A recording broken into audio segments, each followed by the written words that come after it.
Welcome to Hasina's kitchen. వంకాయ వంటి కూర పంకజముఖి సీత వంటి భార్యామణి అన్నారు కదండి. అందుకోసం మీకోసం వంకాయ కొబ్బరి కారం వేసి ఎలా చేయాలో చూద్దాం. హాఫ్ కేజీ వంకాయలు తీసుకొని కొబ్బరి కారంతో చేస్తే ఆ టేస్టే వేరండి.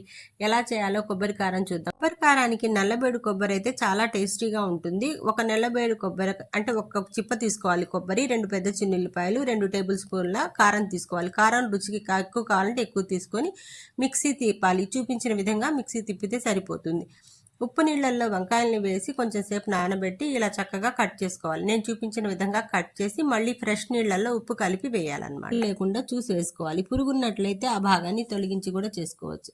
ఇలా కట్ చేసిన తర్వాత ఉప్పును బాగా పట్టించాలి దీన్ని. లేకపోతే ఏంటంటే చప్పగా ఉంటుంది. వంకాయ కూర అన్ని టేస్టులు ఉంటాయన్నమాట. ఇట్లా పురుగున్నట్లయితే ఇలా తొలగించేసేయండి. నూనెని మరీ మరగ కాగపెట్టకండి, కొంచెం వేడైతే సరిపోతుంది. ఇలా అన్ని ముక్కలు వేసి అన్నిటికీ ఉప్పు పట్టించేసి ఇలా వేసేసి చక్కగా దోరగా వేయించుకోవాలి. స్లో ఫ్లేమ్లో పెట్టినట్లయితే లోపల వరకు ఉడికి చాలా టేస్ట్గా ఉంటుంది.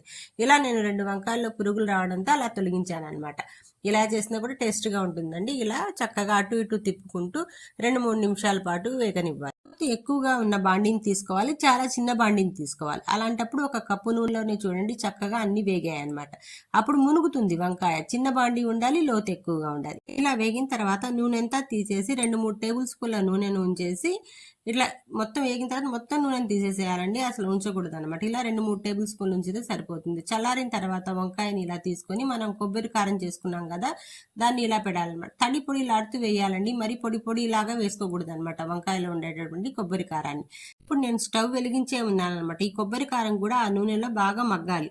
అందుకని అన్నిట్లో ఇలా ఫిల్ చేసేసి మొత్తం వేసేసిన తర్వాత ఒక లిడ్ పెట్టేసి ఒక 3 మినిట్స్ బాగా మగ్గనిస్తాను. మగ్గిన తర్వాత ఎలా వచ్చిందో చూద్దాం. నిమిషాల తర్వాత లిడ్ తొలగించి స్లోగా తిప్పుకోవాలండి. గబగబా తిప్పేసామనుకోండి చిదురైపోతుంది. మనకు స్ట్రక్చర్ డిస్టర్బ్ అవ్వకుండా చక్కగా ఇలా తిప్పుకోవాలి. చూసారు కదా ఘుమఘుమలాడుతూ ఎంత చక్కగా ఎమ్మిగా తయారైందో. ఇంకా ఆలస్యం ఎందుకు, ready to eat. Thank you for watching.